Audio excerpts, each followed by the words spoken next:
Okay, here's a quick video on how to remove a drawer without actually completely removing the docking drawer. We've had a couple of customers ask about this, so I'm just going to demonstrate it. Of course, first we're going to take the cover plate off. That's 4 flathead screws. And then we're just going to remove the 4 screws that hold the receptacle box to the back of the drawer box. It's the same if it's a docking drawer duo or if it's a single.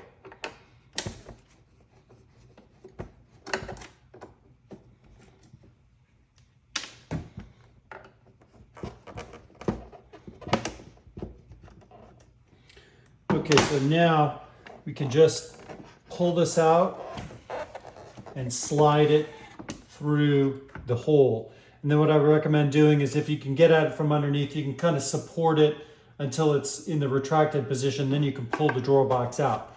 And then to reinstall it, just slide it back through again and put it back in place like that. Replace the screws in the cover plate and you're done.